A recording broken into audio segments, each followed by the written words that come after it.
Sanathoi na nang oire kari thokjai na ekhoi mang dele paiba nang mangai ne phaurise ijan na oi ba kaino khangde ta ammadi lesabi mai thakpi warak tabi khatkhalaw bi ta doine Sanathoi na taning de ekhoi lan basuna tana kai ge ekhoi sai do ba pakhang khatana lesabi hat ba bra lesabi ekhoi su pakhang hat ba yai kaina ijan na tamotaya kai haidau lege amuk tana rai duna Tayal na Sanathoi da hana munna yengai Maduda Sanathoi na hainade kai miyeng no adudagi Tayal ichanda amuk munna yengai ichansu sauning bana mahausa gum khananing labani adubu ngamdre tuminna leithoi Tayal na yam wabagi saktam da hairai nakhoi himita aise kari oina uge natraga kari oina khange ha ichanna Sanathoi na Lambi mi ay lepsila aga mana ka pausa sila ine Tayal na afaw ba sabagi wa ngak suna din ijan na adudi kay Tayal na ay siya na koya nigi nakhatha ba ngang laba wahang simadi ijan su Sanathoi su kumbang amdre tumin na lugtharaga layre Tayal na namhang amuk hangjilai hoy kumone ay siya na koya nigi nakhatha wa misak laba Nachin macha ni do yam ngang ba haidai kumba haidai kumodana ijan tapna khumlai tamutaya ibung ne na chumna sum wadu haiba loiba nangde Tayal na marak phathalai hoi nahan makai na khoi na ngang bada ai bu sawro asumaina hangkhibro ba Sanathoi na hangde Tayal na madu laikai dane laikai mabung amada machalamana kezawani oina zawani khanbane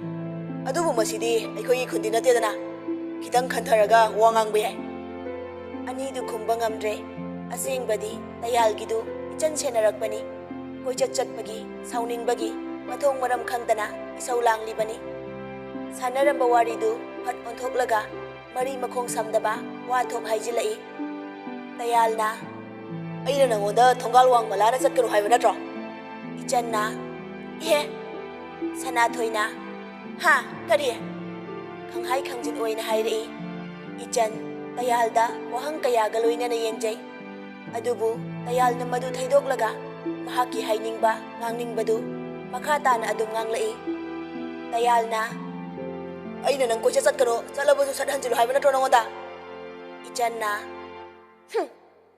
Tayal na kari na hum haibade aise faki farang oina ubagi waraba yade yawa misak laisa ijan Tayal da yengda magyengai adubu karimta di hairakte Tayal na aina ngang haibada nangno si thawai drise kaigino nakhong na khudu thudeuro Sanathoi na karina tamutaya nana ngangi duba Tayal na nang sura sana khangi natra aina tawriba yongi tawse Sanathoi na kaibuno haise Tayal na makhata na gumse aina haikhibo wa aina kawbigadaba manbro ijan na tamutaya madubu Tayal na madubu haisina bana kemta kanaroi ijan na tamutaya aibu amukta wakhal tana leijage ba Tayal na wakhal tana leiba haise kaino ba ijan na ai Tayal na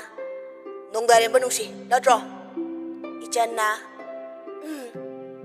Tayal na nang na manusi banungsidaba kemta mathau tade ijan kumpham khangdre mapira chelakadawre ningamdana Tayal da yenglaga lei Tayal su ijan da mityeng amaga loina na yenglai Sanathoi su karino gyana ma ita tadre thaina gi wahaudu loisin khrabra kauthok khrabra khan khrabani adubu nanghona na Tayal na ijan da haudoklaga ijan gi mathwai nungai tabada hena maichak haplibadu khangakpada sauning basu poi aduna Tayal da sauning na thok ngange khanjai adubu ahan bada Tayal na chaikibadu ningsing bada ipan pale aduna tapna hairei Sanathoi na tamutaya wahida khajiktan khanthanienge Tayal na masida khanthana wafam yaude aigi wade haujikti ijan aigi miyengi wang malana chatpa yaroi aina mahaki akoibada taikhai oina ngaktuna leigane aibu intholaga chatke khalako mikuptane ijan gi punsi ningba kaibana masaro oirakane Ichanna hangba ngamdaba wahang Sanathoi na onkhatlaga hangi. Sanathoi na kari maramge? Dayal na maramdi aina mabu ngaklibado thawoidabagi matik saba chera aina pigane. Ichan kapteda khai Dayal da wa yamna ngangningi adubu Dayal na mahak makha thaba natte haiduna hana wamang yankhibaduna ngangbadi ngamdre mathamoida khanjai asuk pukjel pikpa dinaba marupki minungsi leitaba amana amabu setlaga chanabagi wakhalon. Ichanna chatlage tamo Dayal. Sanathoi na ai wadi yam ngangningi tamo Dayal adubu ngasidi tamo Dayal na ikhoibu thaksi kasi khangdaba machal moina ukhibaduna hangada khumjadrabani adubu tamo Dayal gi chinbaldagi thoraiba wahai mayamdudi huchenba wahai ngaktane mayak yamna kalakani aduk mayakanba wahai duna aigi mara leijadrabi ijam jamjabi imanabi Ichanbu chaina pibada ithaki ahal amadi lekai gi ibung amoina khajitang khandahaningi. Dayaldi Sanathoi na nganglaklibadu thoina tasiluba taude hangai sengna taribra tadribra masadu fajana khangde adubu Sanathoi na wa nganglakpa adudadi nokmi adumak tauraga taduna leithokpagi matau amadi ulai. Dayal na aigi wafam dubu kayang mayakan gene. Sanathoi na khangsinadaba tawbino tamo Dayal. Dayal na noklaga adum iting ting na khumdorai. Khangdabaine hanglise khanglagabu hangadro ha. Pharak tana noklakpa aduda Sanathoi di sauningba kanna pokle. Ichandi aniduna ngangnaribadu yausinbagi pangalga loina mangkhrabani. Mangak luktharaga leirambadagi tung hanna yenglubada parigi gari manba ama lapna thorakpa urai. Madu hek urubadagi taha fat hairai. Ichanna Sanathoi chatse akhoi tajawbi gari male ada ama thoraise tamo Dayal chatlage kona ngangnarase. Sanathoi su pakhatna Ichangi nanganda illaga hairai. Thora thuna amta kainume as sidi nang siba tareba. Ichan Dayal da hanna yengamdabi pai kai thauki maduda Dayal su khamudre maramdi mahak masasu parisu aduki mati Sanathoi na kijaba adugine tupi upsalaga leptuna adumak lehaure.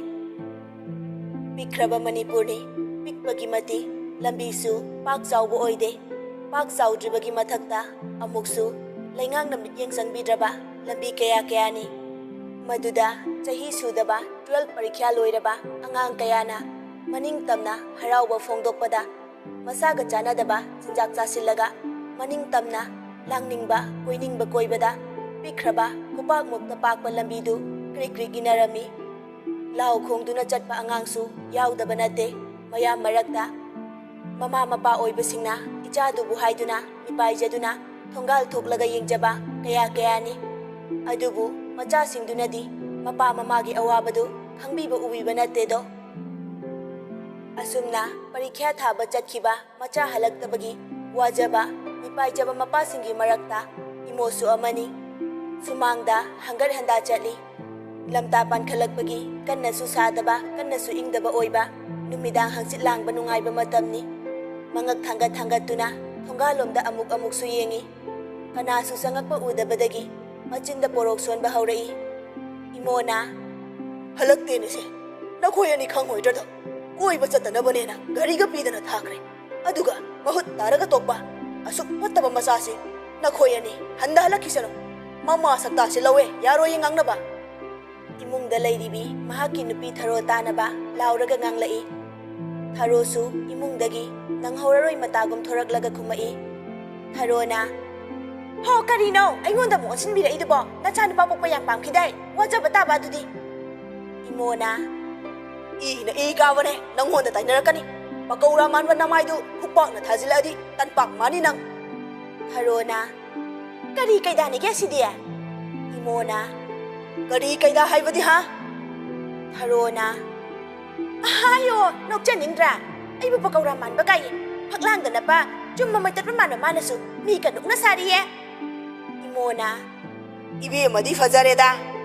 Tharona fajadradi aigi fajabada ngaudana makhoi babungna aibu koisen senaraga koisang sangbadagi namdana phabidi natro nangbu aina pamdana nusidana leirakpro ꯏꯄꯨꯔꯣꯏꯕꯅꯤ ꯆꯦꯟꯕꯁꯨ ꯌꯥꯔꯣꯏꯗꯕꯁꯤꯕꯨ ꯍꯥꯏꯗꯅ ꯑꯗꯨꯛ ꯅꯨꯡꯁꯤꯕꯤꯕꯩ ꯋꯥꯅꯤ ꯁꯛꯇꯥ ꯀꯩꯗꯥꯗꯨꯒ ꯀꯅꯥꯏ ꯅꯨꯄꯤꯅ ꯌꯥꯕꯤꯗꯣꯏꯕ ꯏꯃꯣꯅ ꯊꯤꯔꯁꯨ ꯅꯪ ꯐꯥꯔꯒ ꯂꯧꯕ ꯉꯝꯃꯤꯕ ꯏꯃꯣꯅꯦ ꯏꯃꯣ ꯀꯩ ꯀꯥꯟꯅꯗꯕꯗ ꯑꯔꯦꯝꯕꯗ ꯑꯩ ꯁꯛ ꯊꯤꯔꯁꯨ ꯐꯖꯕ ꯅꯨꯄꯤꯗꯗꯤ ꯂꯧꯒꯦꯗꯣꯅ ꯂꯧꯔꯤꯕꯅꯤ ꯃꯗꯨꯗ ꯅꯪꯒꯤ ꯐꯖꯕ ꯅꯪꯉꯣꯟꯗ ꯉꯥꯎꯖꯕ ꯃꯌꯥꯝꯗꯨꯅ ꯑꯊꯤꯕ ꯏꯃꯣ ꯑꯩꯒꯤ ꯈꯨꯠꯇꯒꯤ ꯅꯪ ꯃꯨꯟꯕ ꯉꯝꯈꯤꯕ꯭ꯔꯣ ꯁꯛ ꯊꯤꯔꯦꯅ ꯎꯁꯤꯠ ꯊꯧꯑꯣꯏꯗꯕ ꯇꯧꯒꯅꯨ ꯑꯩꯁꯦ ꯅꯪꯒꯤ ꯅꯨꯄꯥꯅꯦ ꯊꯔꯣꯗꯨ ꯈꯨꯕꯥꯛꯀ ꯈꯨꯔꯒ ꯍꯥꯏꯔꯛꯏ ꯍꯔꯦ ꯍꯥꯏꯗꯨꯅꯤ ꯉꯁꯤꯁꯤꯕꯨ ꯑꯩꯅ ꯈꯠꯅꯕ ꯍꯧꯕ꯭ꯔꯣ ꯃꯈꯣꯏ ꯄꯥꯕꯨꯡꯅ ꯍꯧꯕꯤꯕ ꯅꯠꯇ꯭ꯔꯣ 이몽다 짝 통제리비 아이부 토락나봐 온신다라 라우락바 나트로 이모나 하이 짱그러 살로 나짜누파 호모 아니도 아이나 까이도게 잉어 타로나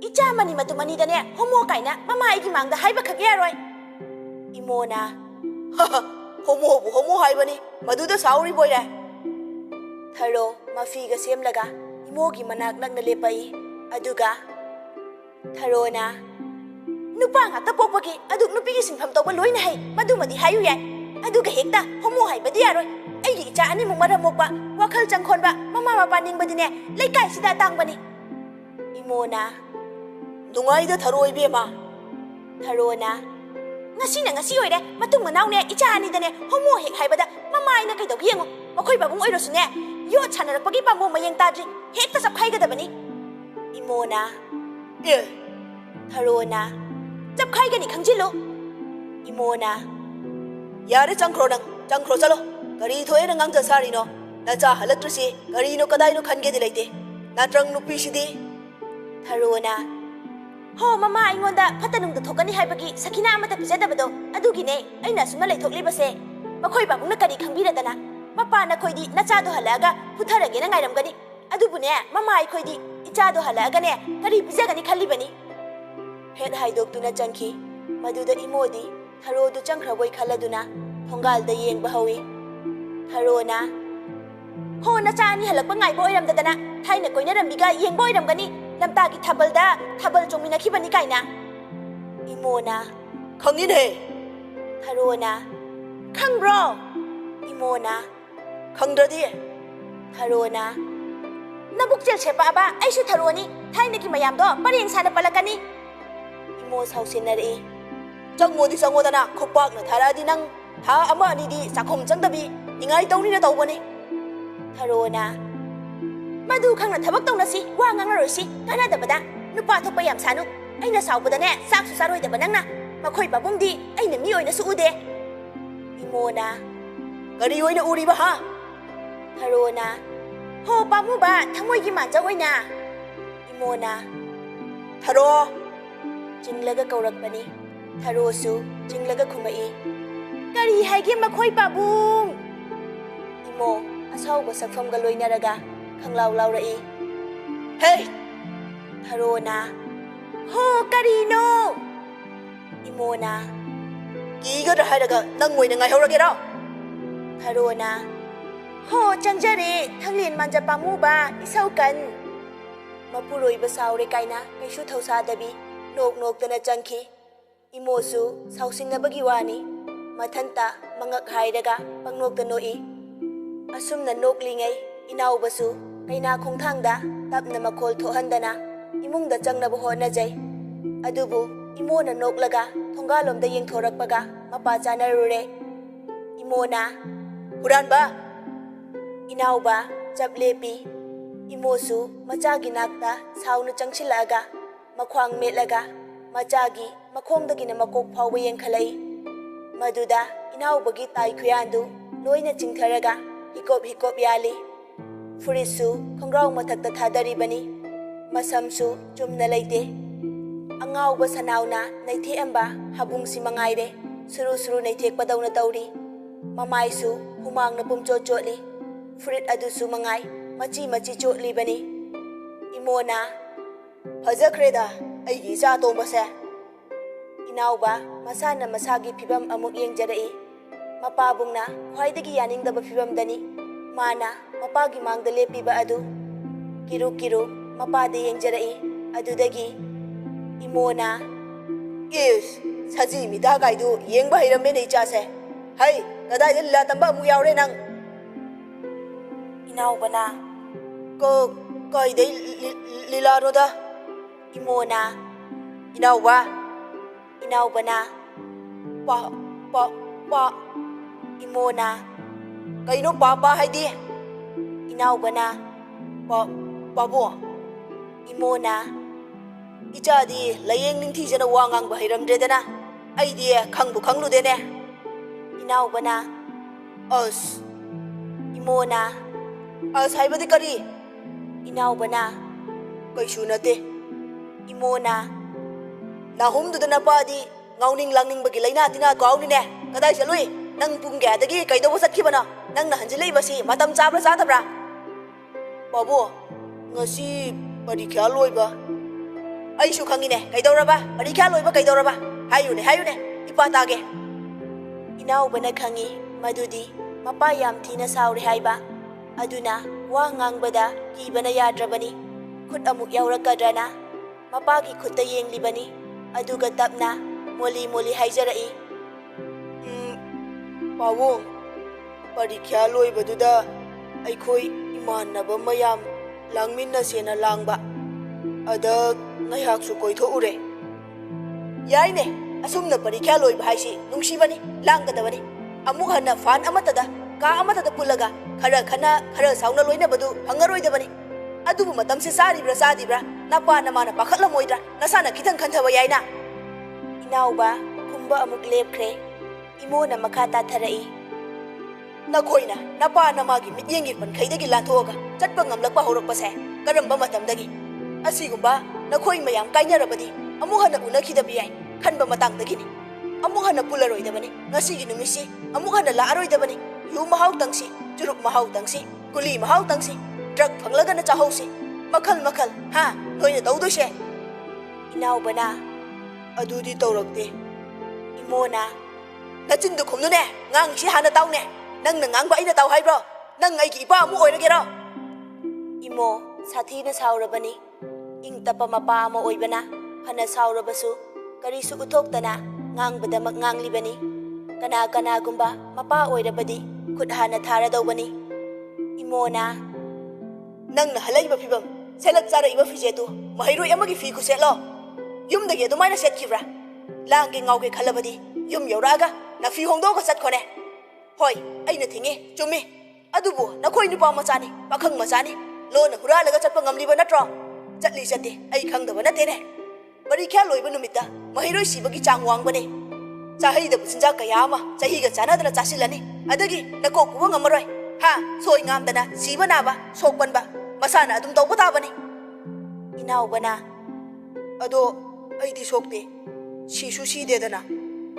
Imona Sigaijan Mahachandan nang nasidana hale kaina haraurom do ningro kaigumba sirame khalone sikhiba nangdi faine siau da bidale howa namana pai khoidi maitana wakhai dingai adum laiman oidauba ichado maduda khanbada.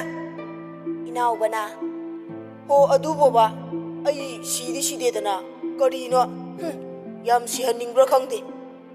Imo maithongda awaba mami maye khara tarai aduga haijai. Aina ngangliba saklibase okta mukta pareng langsinba sanda saireng thiba nganu yenda isai sakpaga chap manarene kanaba laite. Inaubana aidi Imona yengningde prap changkhro. Mapana changkhro hairakpa ngaibada wajaribani aduna hek hairakpaga fanadum pharena. Inauba makhong launa thanglaga imungda changkhi.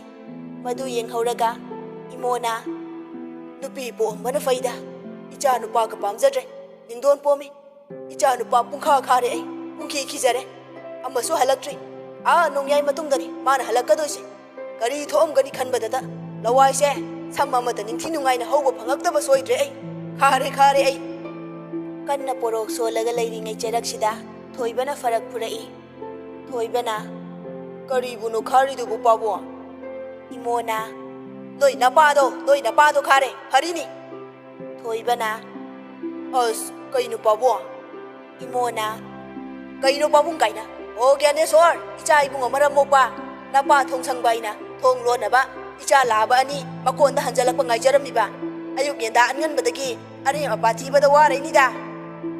ꯊꯣꯏꯕꯅ ꯀꯩꯅꯣ ꯄꯥꯕꯣ ꯃꯔꯤ ꯃꯈꯣꯡ ꯁꯝꯅꯗꯕ ꯉꯥꯛꯇ ꯃꯤ ꯌꯥꯎꯔꯤ ꯏꯃꯣꯅ ꯀꯗꯥꯏ ꯃꯤꯅꯣ ꯍꯥ ꯅꯪꯒ ꯂꯣꯏꯅꯕ ꯃꯤꯔꯦꯝ ꯃꯌꯥꯝꯗꯨꯔꯥ ꯊꯣꯏꯕꯅ ꯑꯁ ꯑꯩꯈꯣꯏ ꯄꯥꯕꯨꯡꯁꯤꯗꯤ ꯏꯃꯣꯅ ꯀꯅꯥꯏ ꯃꯤꯅꯣ ꯏꯄꯥꯕꯨ ꯎꯗꯦꯗ ꯀꯗꯥꯏꯅꯣꯅꯦ ꯅꯍꯥꯟꯈꯩꯗꯤ ꯅꯈꯣꯏ ꯄꯨꯟꯅ ꯄꯔꯦꯡ ꯁꯥꯅ ꯑꯩꯒꯤ ꯃꯥꯡꯗ ꯂꯦꯞꯄꯅꯤ ꯑꯗꯨꯒ ꯀꯗꯥꯏ ꯉꯁꯤꯗꯤ ꯊꯣꯏꯕ ꯈꯤꯇꯪ ꯍꯟꯗꯣꯛꯂꯒ ꯇꯨꯡꯗ ꯂꯦꯞꯄꯒ ꯂꯩꯔꯤꯕꯤ ꯅꯨꯡꯁꯤꯕꯨ ꯃꯄꯥꯕꯨꯡꯗ ꯌꯦꯡꯍꯜꯂꯤ ꯅꯨꯡꯁꯤ ꯎꯕꯗ ꯏꯃꯣꯗꯨ ꯃꯃꯤꯠ ꯃꯅꯥ ꯆꯞ ꯌꯨꯡꯈ꯭ꯔꯦ ꯃꯊꯕꯥꯛ ꯐꯨꯔꯒ ꯍꯥꯏꯔꯛꯏ ꯍꯔꯦ ꯍꯔꯦ ꯑꯁꯨꯛ ꯊꯦꯡꯉꯕ ꯀꯥꯟꯁꯤꯗ ꯅꯪꯗꯤ ꯀꯅꯥꯏ ꯑꯉꯥꯡꯅꯣ ꯑꯃꯨꯛ ꯄꯨꯔꯛꯏꯁꯤꯅ ꯁ꯭ꯀꯨꯜꯒꯤ ꯐꯅꯦꯛ ꯐꯨꯔꯤꯠ ꯑꯗꯒꯤ ꯂꯥꯏꯔꯤꯛ ꯈꯥꯎ ꯃꯤꯋꯥ ꯇꯥꯟꯅꯕ ꯇꯥꯔꯦꯅꯦꯍꯦ ꯀꯅꯥꯏ ꯑꯉꯥꯡꯅꯣ ꯅꯪꯅ ꯄꯨꯔꯛꯏꯁꯤꯕꯣ ꯊꯣꯏꯕ ꯊꯤꯟꯗꯣꯛꯎ ꯆꯠꯂꯨꯅꯦ ꯊꯣꯏꯕꯗꯨ ꯏꯟꯕ ꯍꯧꯔꯛꯏ ꯊꯣꯏꯕ ꯅꯨꯡꯁꯤꯗ ꯌꯦꯡꯂꯒ ꯃꯄꯥꯗ ꯑꯃꯨꯛ ꯍꯥꯏꯔꯛꯏ ꯊꯣꯏꯕꯅ ꯊꯤꯟꯕ ꯌꯥꯔꯣꯏꯌꯦ ꯏꯃꯣꯅ ꯊꯔꯣ ꯑꯁꯪꯕꯤ ꯊꯣꯔꯛꯎ ꯂꯥꯎꯅꯦ ꯀꯟꯅ ꯂꯥꯎꯃꯟꯕꯁꯤꯗ ꯅꯨꯡꯁꯤꯗꯨ ꯀꯤꯒꯨꯝ ꯂꯥꯛꯀꯨꯝ ꯊꯣꯏꯕꯒꯤ ꯃꯔꯨꯝꯗ ꯆꯪꯁꯤꯜꯂꯤ ꯊꯣꯏꯕꯁꯨ ꯃꯤ ꯀꯣꯌꯦꯡ ꯌꯦꯡꯉꯤ ꯊꯔꯣ ꯍꯣꯕꯦ ꯍꯣꯕꯦ ꯏꯃꯨꯡꯗꯒꯤ ꯆꯦꯟꯊꯣꯔꯛꯏ ꯊꯔꯣꯅ ꯀꯔꯤ ꯈꯨꯀꯧ ꯂꯥꯀꯧꯅꯣꯕ ꯂꯩꯀꯥꯏ ꯇꯥꯔꯒ ꯃꯤ ꯍꯥꯠꯅꯕ ꯈꯠꯅ ꯆꯩꯅꯕ ꯃꯥꯟꯗꯅ ꯇꯣꯛꯑꯔꯅꯤ ꯍꯅꯨ ꯊꯪꯗꯅꯦ ꯑꯗꯨ ꯉꯥꯎꯁꯤꯟꯅꯔꯤꯗꯨꯕꯨ ꯀꯔꯤꯒꯤꯅꯣꯕ ꯏꯃꯣ ꯊꯣꯏꯕꯒ ꯅꯨꯡꯁꯤꯒꯗ ꯈꯨꯗꯣꯝꯕꯤ ꯊꯤꯜꯂꯒ ꯍꯩ ꯃꯃꯥ ꯑꯉꯥꯎꯕꯤ ꯅꯆꯥꯅꯨꯄꯥ ꯀꯇꯟꯁꯤꯅ ꯃꯤꯒꯤ ꯃꯆꯥꯅꯨꯄꯤ ꯑꯉꯥꯡ ꯑꯃ ꯄꯨꯔꯒ ꯂꯥꯛꯑꯦꯅꯦ ꯊꯔꯣꯅ ꯍꯥ ꯀꯗꯥꯏꯅꯣꯅꯦ ꯑꯩꯕꯨ ꯎꯗꯦꯗ ꯃꯤꯠꯅꯔꯅꯦ ꯏꯃꯣꯅ ꯅꯆꯥꯅꯨꯄꯥꯒꯤ ꯃꯔꯨꯝꯗ ꯂꯣꯠꯂꯒ ꯂꯩꯔꯤꯁꯦ ꯎꯗ꯭ꯔꯣ ꯅꯪꯕꯨ ꯃꯃꯥ ꯊꯔꯣ ꯆꯪꯁꯤꯜꯂꯒ ꯊꯣꯏꯕꯒꯤ ꯇꯨꯡꯗ ꯂꯣꯠꯂꯤꯕꯤ ꯅꯨꯡꯁꯤꯕꯨ ꯌꯦꯡꯖꯔꯛꯏ ꯑꯍꯥꯟꯕꯗ ꯉꯛꯄꯗꯤ ꯄꯣꯛꯏ ꯃꯍꯩꯔꯣꯏ ꯑꯣꯏꯕꯗꯨꯗ ꯑꯗꯨꯕꯨ ꯍꯧꯖꯤꯛꯀꯥꯟꯗꯤ ꯉꯟꯅ ꯌꯨꯝ ꯄꯥꯟꯕ ꯍꯥꯏꯕꯁꯤ ꯆꯠꯅꯕꯤꯅꯤ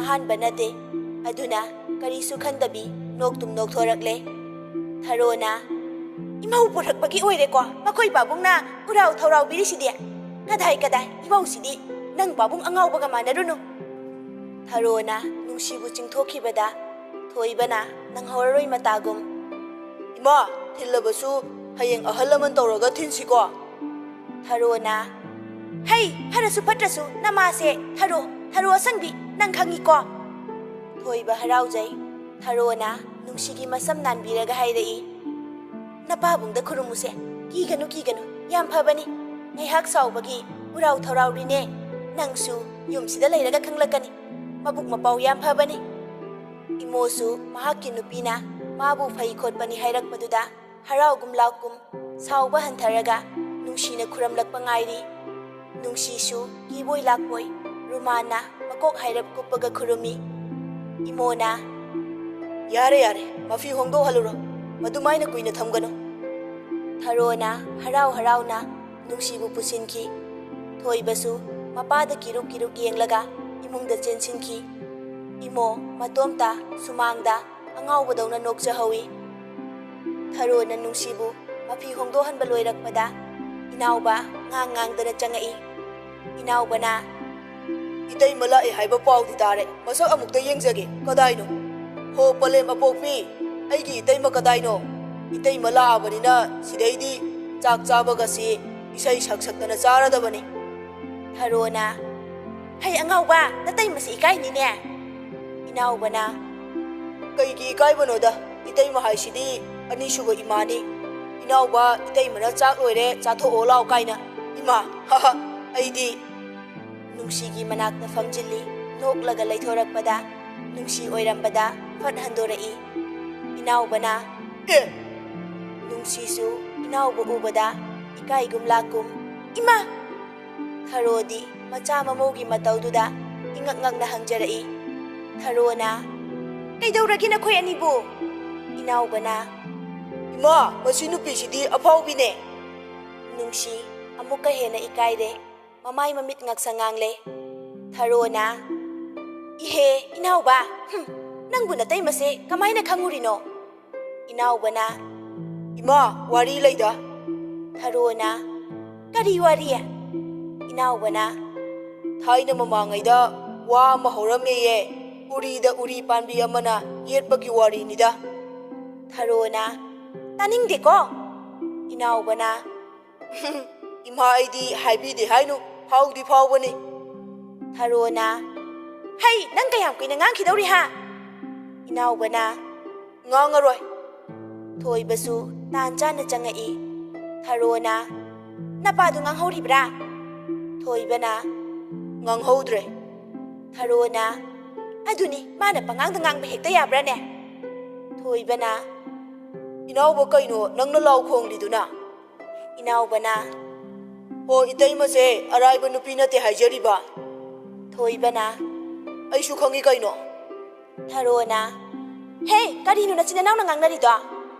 Inauba na, hoy ima, namaw ahan se khakta na te, phaw ka daw ba? Namaw atom bisu pangnop-nop da. Thoy ba na, kay ba? Tharo na, hayma, nang supura agero, punna hekta, mamdo amata da hong haurasi, selting da na ba? Inauba na, yay na ima. Thoy ba na, inauba. Inauba, masak machu khanghan hanjinki. Thoy ba na, ingaw hek ngaw sinarada na. Inauba na, hagi daw ba ne? Tharo na, hoy se, imaw apawbi anigi marakta, manem ay hingba tarida na. Thoy ba na, kaday day apawbi no ba? Inauba na, ho thabak na utgani, penadi khongaga khangi duni, itay madi khanglam gani. Paithoaga thoki, nungsidi, inauba na nganglidu, khangbani na, nokninglabani. Adubu khangchillaga laijare, nokluba yadabani na. Nungsi halagtabagi paw, thabak chatluba nauba na taraklami. Imong jangakpaga, ngangba haurai. Nauba na, nungsi haiba ngangdo halahodre ne. Madu tabada, wiramba ichan, mamit khangsingi. Amubi na, aykhoy nungsi buro, kaday chatkani hairam jano ba? Nauba na, parikya thaba jakhibadagi halagtaba oiramale. Amubi na, karino ne he, phatanung daga amuk thoktana, matamna asiyong na phatraganda. Sanahal na, ay kaysu tawroy, chen ba chongbo oiramgani. Nauba na, chen ba kaina, manap matiri iso chogay, taton tawram ba thokhida ngairi. Angang ni na, panguba na, parikya ngamaroy kaina tawri oiramdoy ni. Moy na khanba wakhal, aykhoy na kari khangwai. Angang pet lawa moy na so, chen ba yai na pang chen cheli. Aykhoy na nupi thiba talla kansida ba. Amubi na, pamukre da onthok na. Sanahal na, pamui haidana, karidi tawruni. Nang ngay na thingba ngamlubro. Chanabi ni matamgi. Hana nungay na layrasu, inkhalakbagi nungay ba do? Hangdana tokha dawredana. Nauba na, icham-cham na langlaga layboy khanbani. Aykhoy ichan suba, sumay tawkhidana. Sanahal na, nakhoy na senagadabani. Nauba na, pabong migi matamda aykhoy na yetpa haunadeda. Pakhang amoy na aydi sungting-tingoy. Amubi na, masi yengune, handak marak, seran turan yam ngangkhala iyanang. Nauba na, ima, nachasu pakhang ne. Nauba ga, mama mapaga wari sanaribasi, chaksangdani, nauba chaksabagi. Ichan na kada, hamungda, mobile melaga layribani. Pari, yu naidana thakchilaga, ichan gi kada changai. Thong hangambagi, tumin na changai bani. Nungsi halagtabagi pausu tarakpaga, maidani laibadu. Pari na, ichan! Ichan su, mabung na kaurakpasida, kiba na, mobile melambadu, phatthaday. Aduga, kina yenglaga hairai. Nauba na hairap, mana thangalaga ditajay. Mayamba na machan kaukibagum, kabok sabok oy na tabaduda.